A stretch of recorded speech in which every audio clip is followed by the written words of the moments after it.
Good evening, everyone. This is the second webinar which we have planned for every fourth Wednesday about young webinar of young minds. Today's topic is challenges in the management of bipolar affective disorders for Dr. K. Suhruth Reddy, consultant psychiatrist, ASHA Kiran Hospital, Kurnool. And we are very happy to have the chairperson, Dr. K.V. Rami Reddy garu, the senior most person in Vizag, Superintendent BHMC Vizag. So let us have, I request Dr. Raman Rao garu from GV Raman Rao garu to say a few words before handing over to the session to Dr. Rami Reddy garu. Thank you, sir. Am I audible, sir? Yes, Yeah. yes, sir. Yeah. So this is a very nice topic and routinely come across challenges in the treatment of bipolar disorder in our day-to-day practice. Dr. Suhruth, I'm sure, is going to dwell on the recent developments and especially in relation to the drug-drug interactions, especially with lithium and various problems we come across with developerates and carbamazepine, oxcarbazepine, lamotrazine, and also latest antipsychotics like cariprazine and even molecules like Jonalta. So this is a very complex scenario where there is rewarding as well as challenges, issues in the management of bipolar disorders. Rewarding because once we treat the episode in a very effective manner, the patient will come back to his normal euthymic mood, and then it's a rewarding process for both the patient and the doctor. And challenging because most of the times it recurs, relapses, and then as the age advances for the patient, the so-called medical comorbidities they come up like hypertension, diabetes, coronary artery disease, hypothyroidism, so on and so forth, metabolic syndromes. So again, the problem with so many other drugs, medical problems, drug-drug interactions. And of course, there is always a role for ECT and then recent RTMS, things like that. I'm sure Suhruth is going to, elaborate on recent trends and other issues in related to the, especially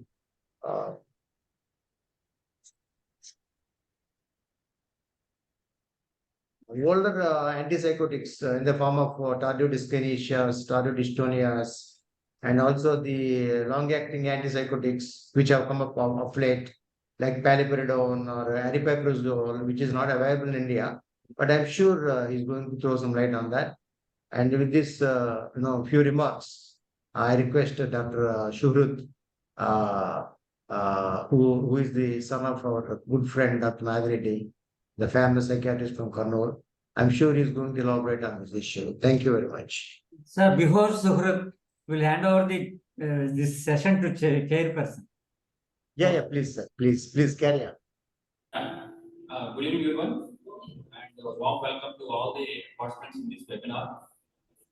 I personally thank the IPS Indian Psychiatric Society AP branch for giving me this opportunity to chair the session for young minds. Today's speaker, I think Dr. Suhruth, is well known to everyone. He is the son of Dr. K. Reddy, and he is going to talk on the various challenges in the management of the bipolar disorders. I think before starting his session, I request Suhruth, you can speak. I tell about your very well studied. I think you are very. I think many of the psychiatrists, I don't know, very well studied MBBS, MD, and all. Better to tell before starting the session.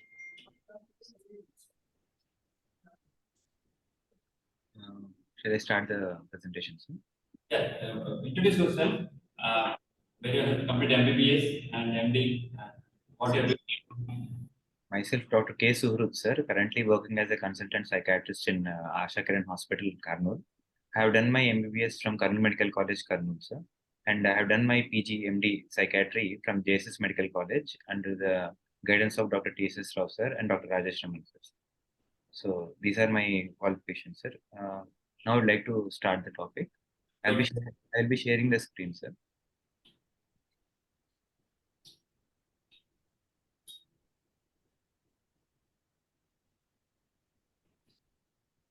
Sir, is the screen visible?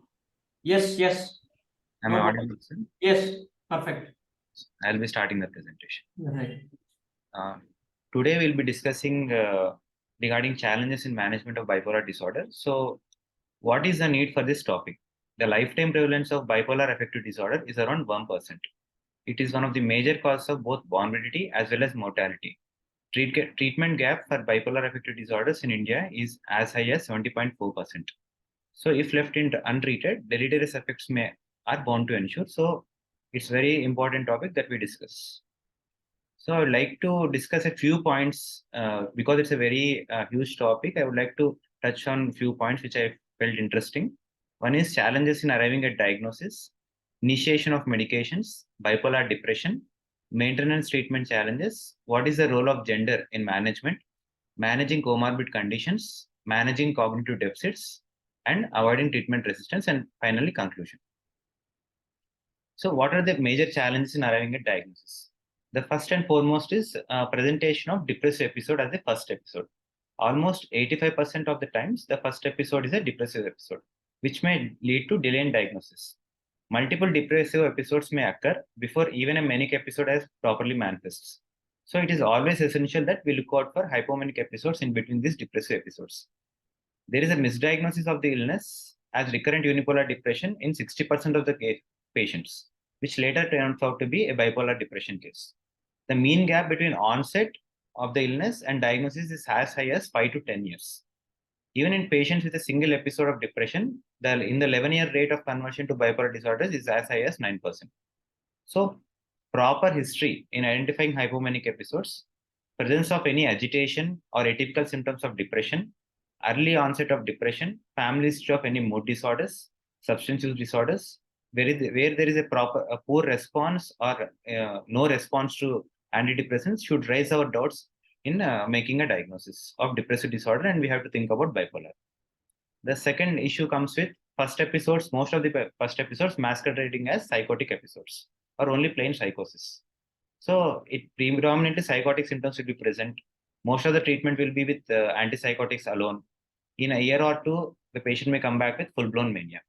A study conducted by Kim J.S. et al. In 2011 stated that around half the people who had a second episode of psychosis, there was a change diagnosis to bipolar affective disorders, to schizophrenia, and so on. Out of them, almost 20% had a revision to bipolar affective disorders. So presence of female gender, short duration of untreated psychosis, high level of premorbid functioning are predictive factors for this diagnostic shift to bipolar affective disorders. And we should also look out for several symptoms such as mood lability, mood elation, hyperactivity, delusions with religious or grandiose nature to find out whether it may turn out to be bipolar disorder in the future. Differentiating between normal behavior variations of adolescence. So severity of the behavior, absence or minimal triggers leading to aggressive behavior, sudden changes in this behavior should point towards a bipolar rather than just normal variations. We should also be able to differentiate between ADHD, ODD, and DMRD. Apart from this, we have to rule out any organic causes or substance-related causes. If you see in this slide, various pointers towards the differentiating between bipolar mania or hypomania and ADHD and ODD. First is episodic nature of the illness and pathological nature. It is not in context with or characteristic of the person. It is totally out of character of the person. Even the same point goes with irritability also, whereas in case of ADHD, it is usually not episodic and it is not pathological. In case of ODD, it is also not pathological. It is characteristic of the person. Similarly, with regards to sleep, there is reduced need for sleep in case of bipolar mania or hypomania, whereas there is insomnia in case of ADHD. This symptom is not usually present in case of ODD. If it comes to grandiosity, this change in grandiosity should be mood related. However, this is not present in case of ADHD. It's usually not a common characteristic. Even in case of oppositional defiant disorder, more of defiance is there rather than grandiosity. Hyperactivity and distractibility is episodic in case of bipolar disorder, whereas it is non-episodic in case of ADHD. It is not a prominent feature of ODD. So what medication should be started? Whether or not to combine with mood stabilizer during the first episode. How long to continue the treatment? So once the patient comes to us, for the initial management of the agitation, if the patient is willing to take oral medications, one good choice is a loading dose of dialprex or an atypical antipsychotic. However, if there is chance that patient is not willing to take the medication, or there may be chance that he will become aggressive, then IM preparations are good. Usually used IM preparation include haloperidol with a combination of promethazine or haloperidol with a combination of lorazepam. Individual include olanzapine short-term formulations of olanzapine. Apart from that, aripiprazole also. But in our clinical practice, which we regularly use are haloperidol, promethazine, and lorazepam. So apart from that, even though in this, as you can see in the slide, they have given oral medication as third line based on how the patient presents and based on the willingness of the patient, then we have to choose whether which drugs to use. The level of evidence seems to be the same, but for us to immediately come down, to immediately get the aggression down, first line drugs are usually preferable. Then once you sedate the patient, reduce the agitation of the patient, then we can make a proper assessment of the episode. Once a proper assessment has been made, then we have to see what are the patient's needs and requirements. Based on that, we can start our medications. What are the factors we have to consider? We can consider patient's age, weight, marital state, medical comorbidities, gender, and occupation status, and how the presentation is. Usually, as you can see, these are based on the levels of evidence. Based on level 1, level 2, level 3, level 4 evidence, it has been classified into first line, second line treatments, and also safety profile was also taken into consideration. As per the CANMED guidelines, lithium, quetiapine, and divalprex have first line preferences. Even combinations can also be used. That also depends upon the nature of the presentations. So if it is an irritable mania, research supports more towards divalprex as a mood stabilizer, as it is fast acting, as fast as almost a week or two ahead of lithium in bringing down the symptoms. If there is presence of anxious distress, then divalprex, olanzapine, or quetiapine can be used. In presence or absence of psychotic symptoms, if a proper psychotic symptoms are present, then prompting towards atypical antipsychotics like risperidone or olanzapine. If sedation is required, then using quetiapine as an antipsychotic. If mixed features are present, using both divalprex along with antipsychotics are required.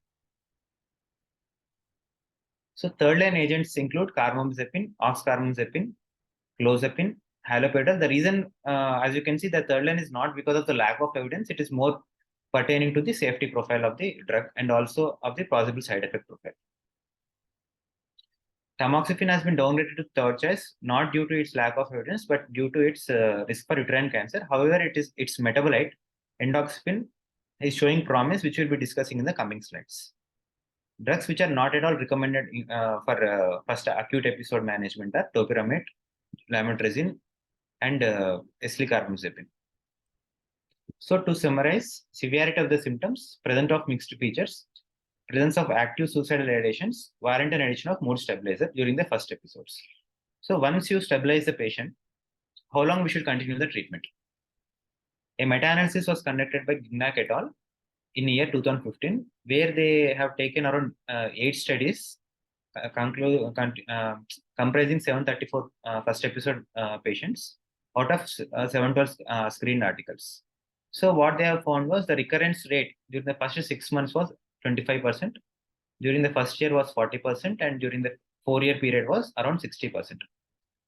Young age at first episode was higher risk of episode for having a recurrent episode during the first year. The same people have done a prospective study of their own, where they have taken 101 patients with first episode mania and identified them. 81 were followed up prospectively. Almost 60% by the first year and 80% by the 4th year had a recurrence. Recurrence in first year led to greater risk of recurrence later on. So what they found was, initially during the first episode, if you manage the substance use, if you do proper psychosocial interventions, then if we are able to maintain medication adherence, In those patients, there was alteration in the course of BD. That is, they were having less episodes by the end of 4th year. So it is very important that we at least during the first episode mania, we advise the patient that for the first following year, there is proper follow-up as well as proper medications and non-pharmacological management as well. Coming to bipolar depression, it is very important topic because tricky in managing bipolar depressions because of the risk of switching and everything. Apart from that, there is high suicide risk as well. Almost 70% of suicide deaths and suicide attempts in patients with bipolar disorder occur during this phase, and remaining most of them occur during the mixed phases. Stahl even states that around 20 times higher rate of suicide attempts than in unipolar depression.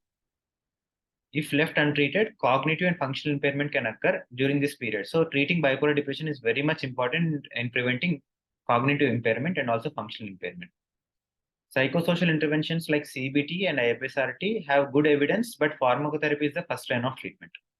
Apart from that, before starting any treatment for bipolar depression, we have to rule out any organic causes, any drug-related causes, such as sometimes even first-generation antipsychotics such as risperidone can also induce depressive episodes.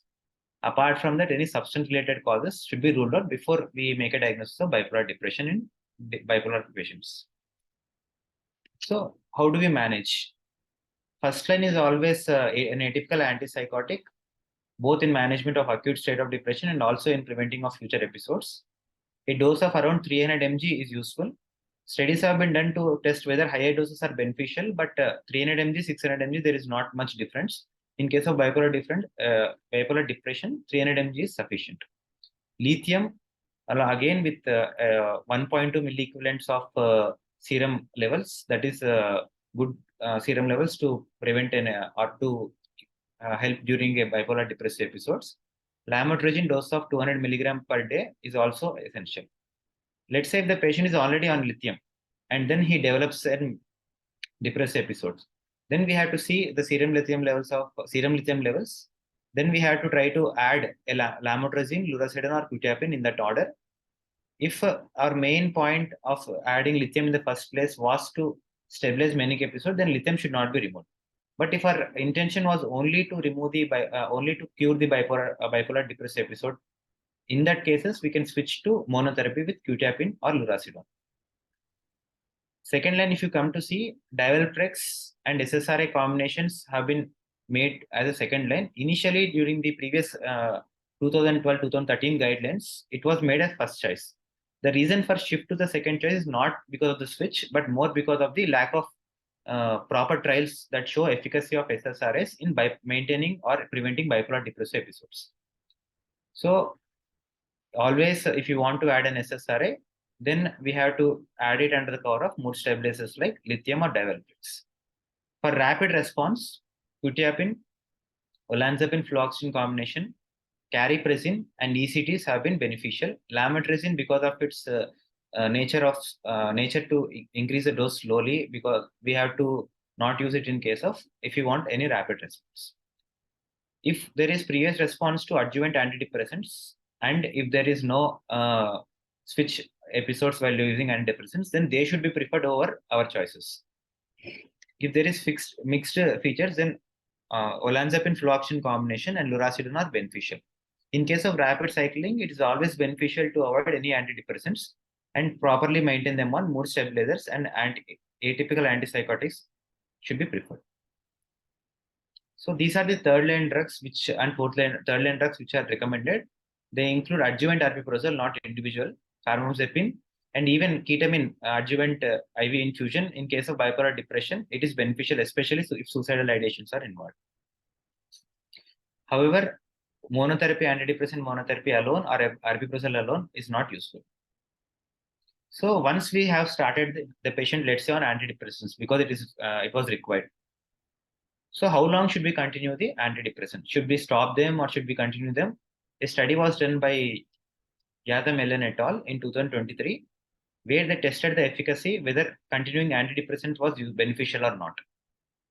So what they have done was they have kept two groups. In one group, antidepressants were continued, for up to 52 weeks. In other group, it was continued only to 8 weeks. So what they found was there was no added benefit in preventing either mood episodes, either manic episode or depressive episodes by continued treatment for 52 weeks. However, a sensitive analysis of the primary outcome showed some statistical significance, but still the jury is out. CanMed guidelines advise to discontinue antidepressant medication 8 weeks after the patient has remitted from the depressive episode. So coming to maintenance treatment challenges. So instead of the new concept is bipolar disorder is not an episodic illness, it is more of a neuroprogressive disorder.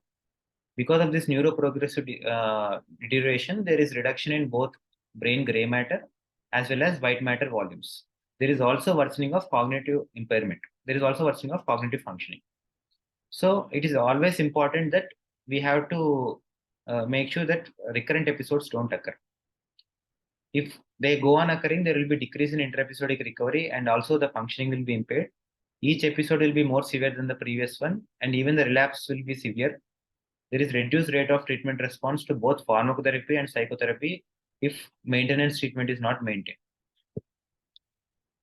So who are at risk for recurrence? Young age of onset, presence of psychotic features, increased frequency of episodes, presence of comorbid substance use and anxiety disorders, lack of proper psychosocial support, and increased levels of stress. In them, the recurrence is high.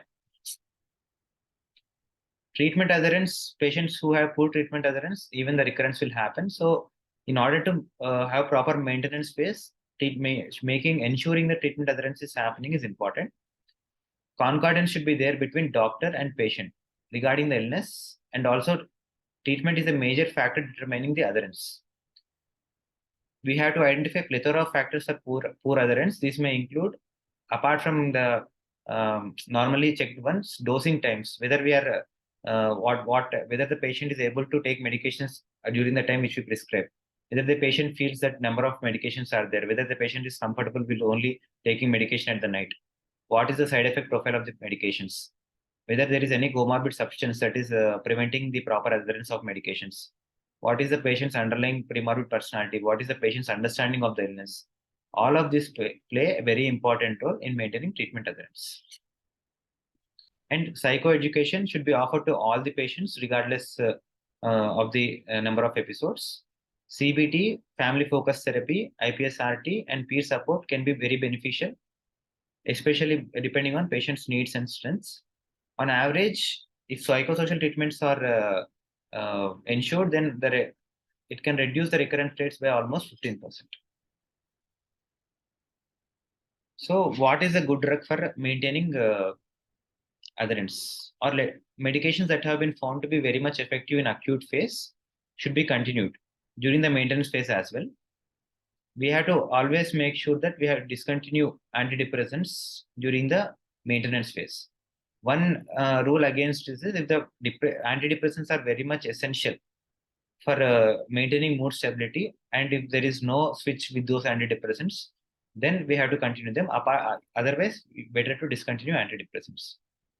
In case of non-response, or if the patient is not on any medications, then we have to check the history of response based on their old records, whether there is family history of a response is there to particular medications, whether a particular predominant pole is there, more of manic episodes are there or more of depressive episodes are there. Based on that, we have to choose our medications.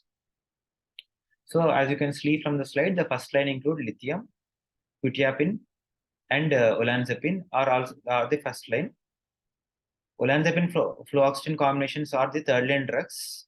However, because of the safety profile, they have been shifted to third line, but there is a good evidence for it to be a maintenance drug. Family lithium response is a good predictor. Even after 6 months, it's a good predictor. So once the patient is, you are maintaining the patients on, let's say, mood stabilizer and antipsychotic, whether to continue antipsychotic or not, the study was done which showed that discontinuing an antipsychotic after 6 months or not discontinuing after or continuing more than 6 months doesn't get any additional benefit. So it is better to stop antipsychotic, adjuvant antipsychotic after 6 months and try to maintain on minimal drugs. Because the more the number of the drugs, then more chances the patient may not comply. In case of refractory conditions, then clozapine is a good drug. So if it takes to the role of gender in this management, the main issues, let's say in female gender, is whether we start mood stabilizer or not. Valproate should be reserved for postmenopausal women only. Use in younger women should be treated as a last resort. This is the statement given by Maudsley in Prescriber Guidelines in Psychiatry. However, this is theoretically it is a very good statement, but practically it is not possible. Apart from mood stabilizers, even antipsychotics have their own problems, which we'll be seeing in the coming slides. So, what are the problems which we face with starting a mood stabilizer? Thyroid functioning. Thyroid functioning is essential for both mood and cognition, and women are especially at higher risk to develop thyroid disorders pertaining to thyroid function, both hypo or hyperthyroidism. They are also more sensitive to changes in thyroid metabolism due to lithium. So apart from the not only that lithium will cause problems in future pregnancies, but also lithium as a drug alone can interfere with their thyroid functioning. So better to avoid lithium. Sodium valproate as a mood stabilizer has its own set of problems. Weight gain, hirsutism, PCOD are some of the side effects that may be associated with valproate treatment. Hyperandrogenism, second to valproate use, can result in iatrogenic facial hair. Teratogenicity is also a major problem. A meta-analysis was conducted by Hu et al. In 2011, which concluded that there is twofold risk of developing PCOS in women treated with valproic acid when compared with other AEDs. This was among anti-epileptic users.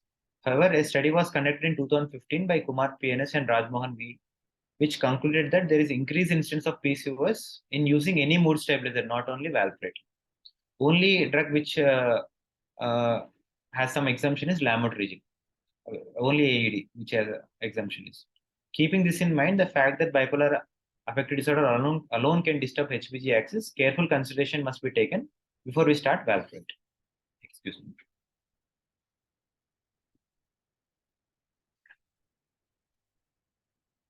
So what are the metabolic side effects of antipsychotics? Weight gain is one of the metabolic side effects. Even development, like secondary to the weight gain, insulin resistance, that itself leading to PCOS, that is another side effect. Women, especially than men, are at greater risk in developing metabolic syndrome. Menstrual disturbances is a major problem with antipsychotics due to changes in prolactin levels. Compared to men, the changes in prolactin levels is higher in women.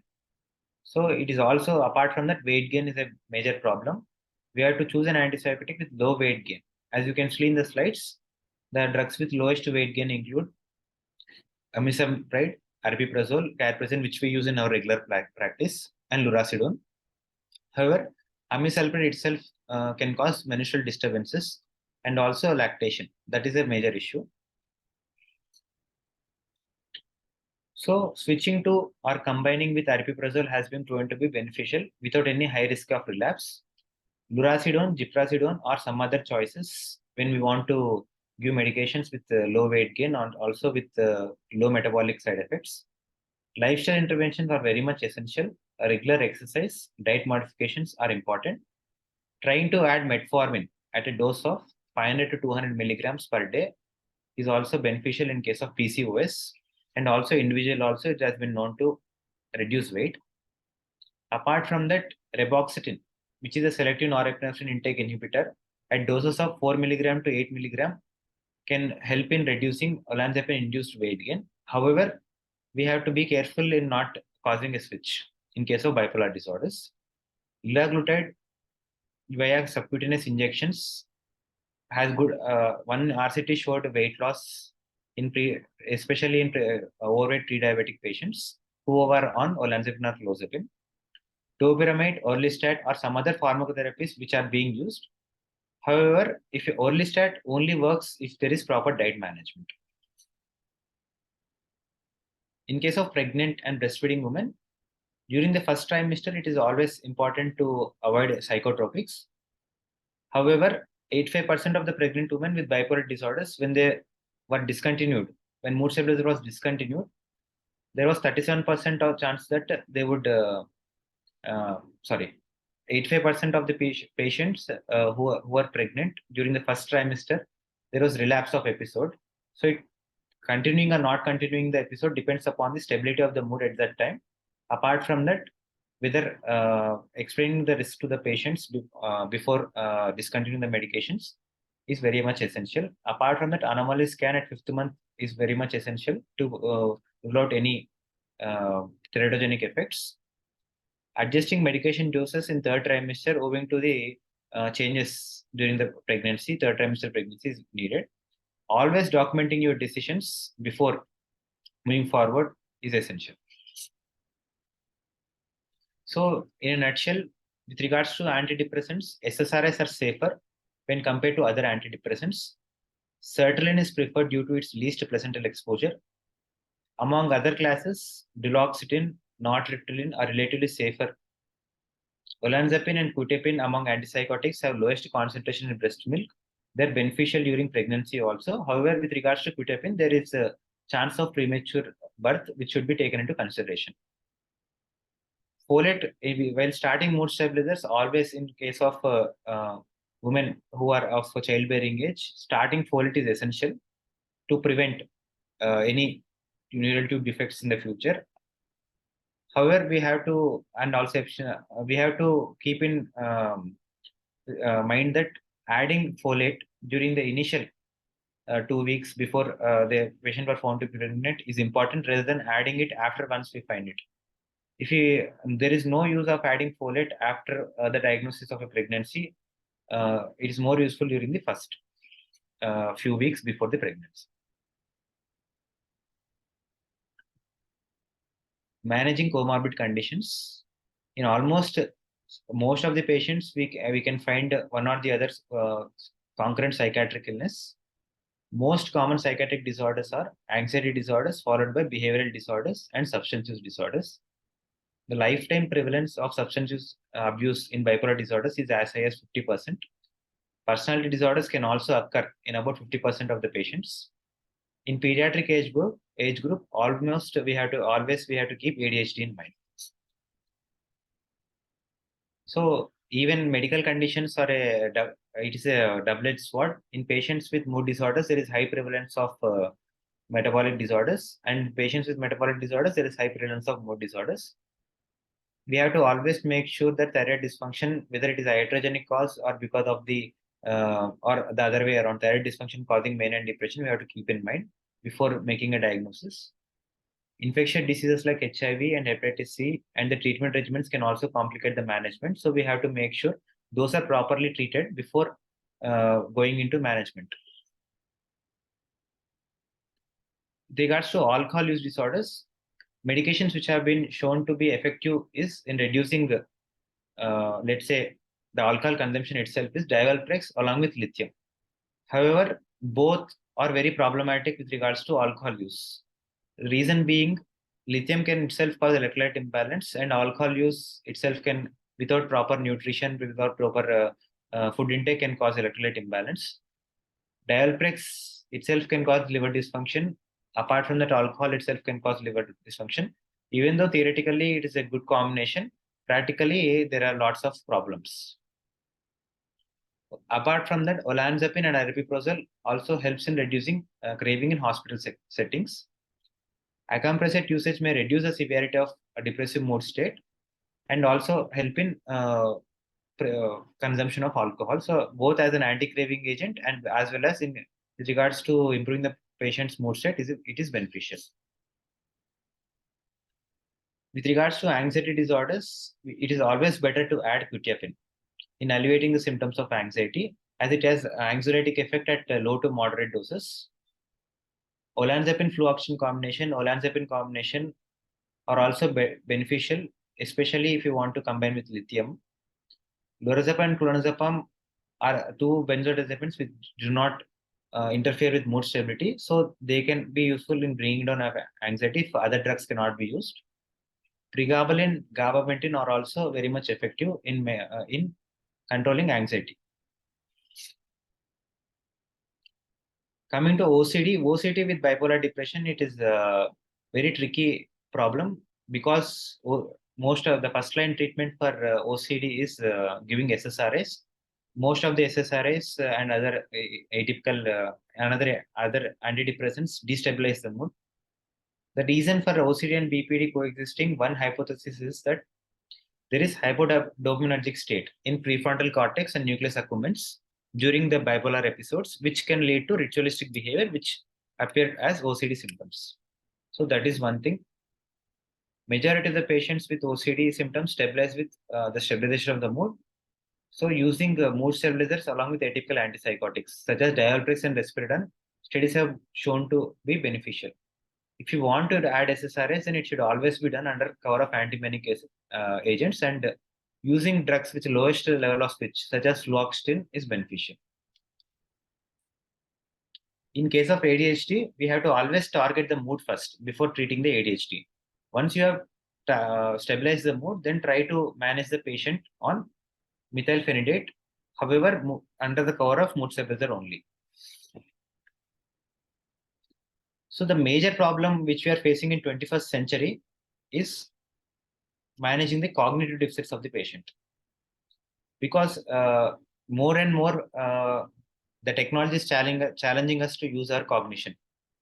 So just trying to stabilize the patient and just making sure that the patient is not violent or the patient is just functioning is not essential anymore. We have to target the cognitive deficits also. So how do we do that? First, we have to identify the patients who may go into cognitive deficits. Various factors such as the patient's socio-demographic factors, level of education of the patient, the clinical factors, number of episodes, all play an important role. Based on this, we can divide the patient into 3 groups. Patient with modest impairment, patient with severe cognitive impairment, and patient with normal cognition.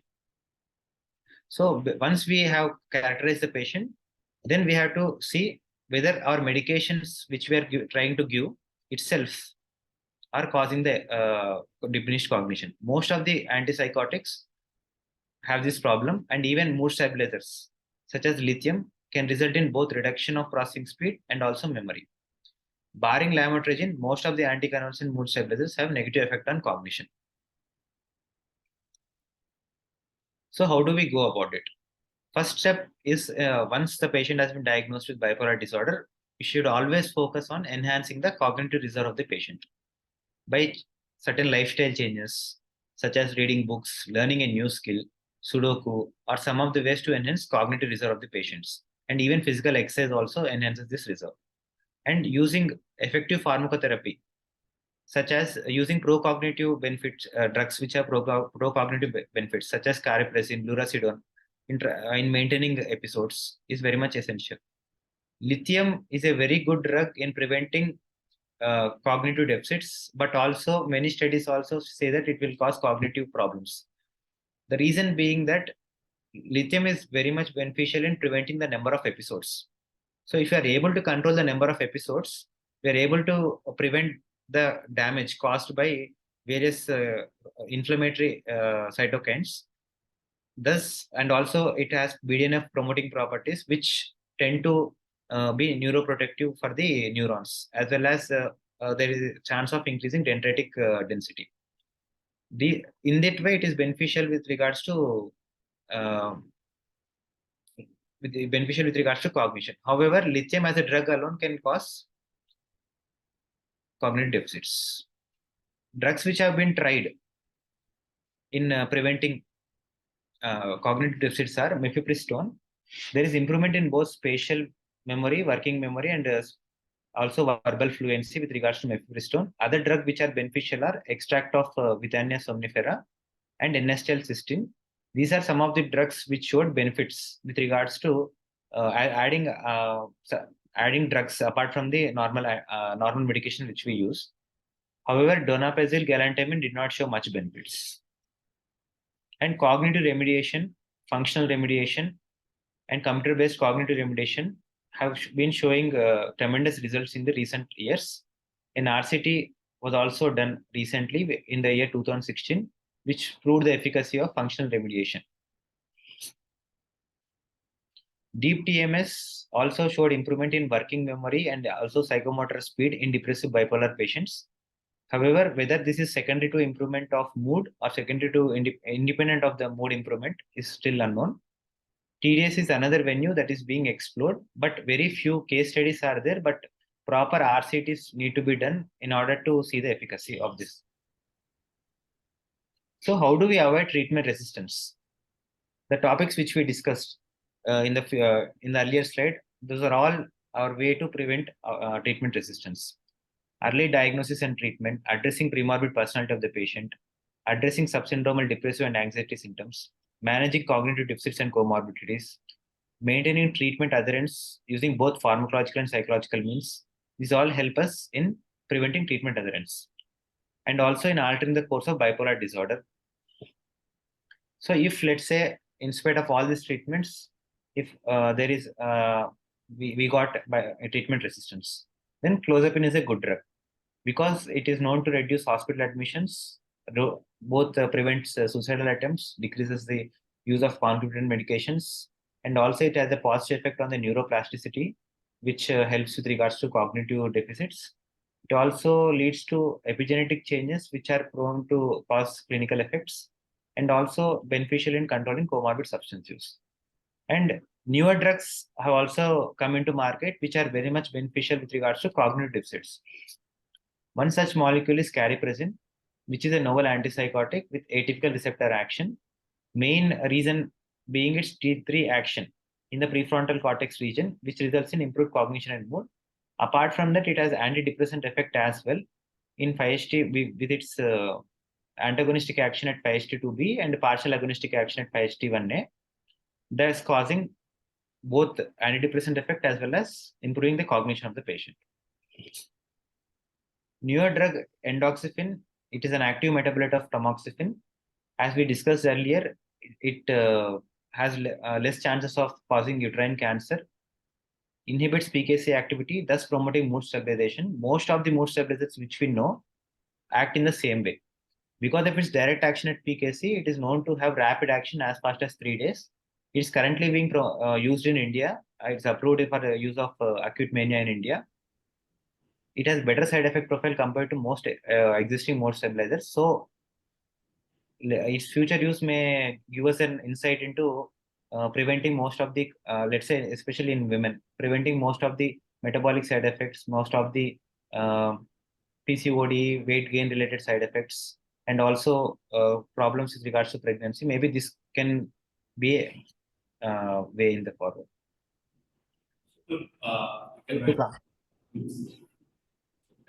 Last slide, sir.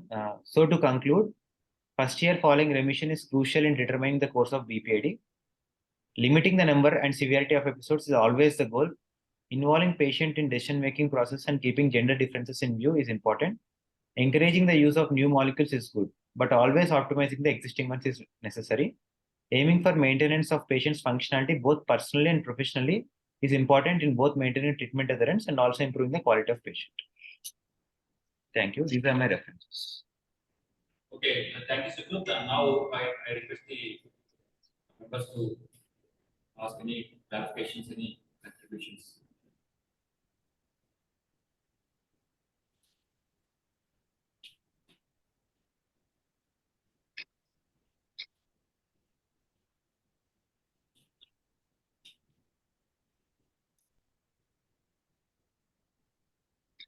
Any questions?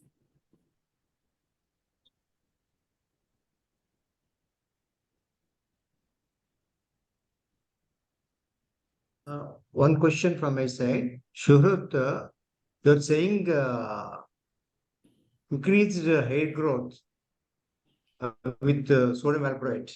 But in our experience, we have seen hair fall is a very, very common complaint with sodium valproate. How do you explain this? Sir, the reason for the increased hair growth is sodium valproate affects the HPA axis, sir. Because of this, HPG axis, because of the effect on the HPG axis, there is increased hair growth because of that, sir. There is HPG axis dysfunction happens. That is really very, very, very, unusual. Hair fall is a common problem. That is the reason why most of the patients, we add on some like antioxidants and then minerals and all those things. Rather than hardly we see any patient with increased hair growth. Increased hair growth in the sense, increased hair growth over the facial hair, sir. The facial hair growth is different from the hair growth over the scalp, sir. So body hair that is more related to increased or dysfunction with regards to the androgen system, sir. Whereas the scalp Yes. doesn't affect that. As a Maybe part of problem with polycystic ovarian genetics. syndrome. Yeah, I think young girls it's the most major problem. Maybe a part of PCOD.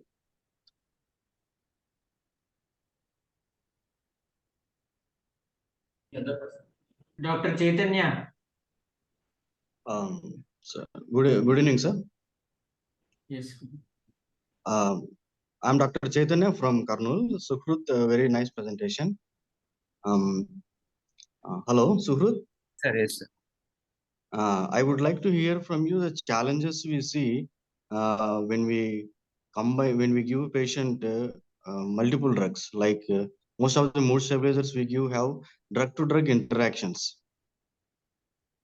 Yes, sir. So, what how we can see or how we can be alert in dealing with when giving multiple drugs. Sir, especially if we are adding mood stabilizers, most of the mood stabilizers either induce or inhibit cytochrome enzymes, sir, especially 2D6 enzymes, which are very much essential in metabolizing most of the antipsychotics and also some of the antidepressants as well. So adjusting the dosages of antipsychotics, and also if we are adding multiple mood stabilizers, then making sure that one mood stabilizer is not inducing the metabolism of the other mood stabilizer, or so we have to make sure that it's not causing the toxicity of the other drug. For example, carbamazepine, it can be a mood can induce the drugs. If you're trying to give along with another mood stabilizer like divalprox, in such cases it may cause issues like the effectiveness of divalprox may go down. Even divalprox itself it inhibits the metabolization of CYP2D6. That can result in toxicity of if we are giving at higher doses of antipsychotics, it can cause toxicity. That we have to make sure. Yes, yes. One more question. How effective are carbamazepine or oxcarbazepine when compared to atypical antipsychotics as a mood stabilizers? Sir, based on the CANMED guidelines, what they have they have kept in first line, second line, third line based on the levels of evidence, sir. Based on the atypical antipsychotics are more beneficial as a mood stabilizer, especially quetiapine and olanzapine rather than carbamazepine or oxcarbazepine, sir. The reason being the RCTs have proved beneficiaries over quetiapine. But whether it is secondary to their side effect profile, that is not been clear. Thank you. Suhruth, you have a question and answer open. Routine supplement of vitamin D in bipolar disorder. Any comment?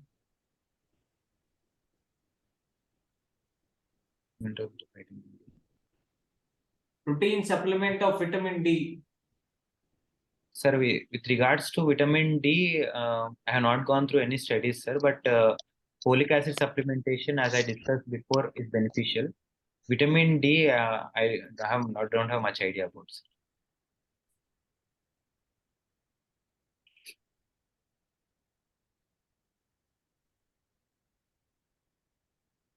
Ruth, what your experience with long-acting injections in the management of bipolar disorders? Sir, Especially when we have complications for lithium, problems with divalprox, sodium, or lamotrigine, or other mood stabilizers. Do you feel there is a need for long-acting injections in the management, long-term management of bipolar disorders? in case of maintenance episodes, to prevent episodes, and in case of maintenance phase as well, long-acting injectables are beneficial, sir, especially if patient is not willing to take medication on a regular basis. Olanzapine has been a very good drug in long-acting management, sir, especially at dose of 210 mg or 300 mg monthly. newer drugs now, thankfully, paliperidone has also now being used more regularly because of its price being come down, sir. In when we were in JSS, we were used to maintain the patients on paliperidone long-acting injectable alone. Secondary to the we were in maintenance trials, we were doing it, sir. But the cost was high, 12,000, 14,000 were the cost of the drug. Now it came down to around 3,000 to 4,000. So barring the now I think we can use paliperidone long-acting injectable in maintenance phases, sir. Thank you. Any other questions? How about lithium toxicity? You have come across any cases of lithium toxicity, and how do you really identify and manage? Because it's very subtle things like. Sir, with regards to lithium toxicity, I think I have identified the lithium toxicity more during my PG days than during the private practice, sir. Because most of the private practitioners, uh, at least let's say me, we find it a bit hard to start lithium because there is difficulty in let's say there is very low therapeutic, very narrow therapeutic index for lithium. That is one problem. And if the patient doesn't come for regular follow-up, then patient may directly come from with neurotoxicity. Most of the complaints the patient will come with difficulty in walking, confusional state, disorientation, and neuropathies. In those patients, immediately discontinuing the lithium. Apart from that, starting the patient on IV fluids. One good thing is compared to mood stabilizer, it is a dialysable agent. So in severe cases, we can do dialysis also. So that is one good advantage, sir. Mostly during my PG days, I have encountered, sir, but in private practice, mostly I had not seen the circulation of lithium so much, sir. The CANMET guidelines and other things, they say it is the first line of drug. I Yes. don't know how the younger generation are missing the great gold standard mood stabilizing drug like lithium. Is it a more a fear or a real problem? So it's as you are saying, it's a very good drug, sir. It's a very good drug in preventing the episodes, preventing cognitive deficits also. What they have found was long-term use of lithium. It is more beneficial in preventing cognitive deficits than quetiapine also. In RCTs also, it has been found. However, as I was saying earlier, if the patient comes for regular follow-up, if you are able to regularly check for serum lithium levels, if those are available at affordable costs and on regular basis, then lithium will be a good drug.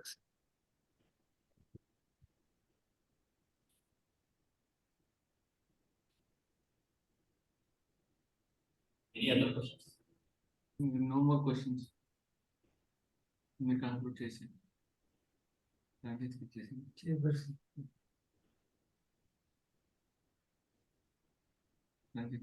Chairperson's comments. Chairperson. Sir, Rami Reddy garu me comments, chairperson comments. I think has presented very well all the first presentation. And, I think he noted key points in the Bipolar. I congratulate Suhruth for his excellent presentation. And as a chairperson, I should ask one question. So, out of all the mood stabilizer, what do you think?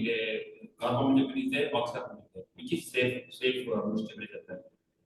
Sir, sorry, sir, I didn't get your question, sir. Out of all the mood stabilizers, I think the carbamazepine, oxcarbazepine. Which one is safe to use? Sir, oxcarbazepine is safer to use than carbamazepine, sir. I do agree with you because I use every in my daily practice oxcarbazepine. I'm getting good results.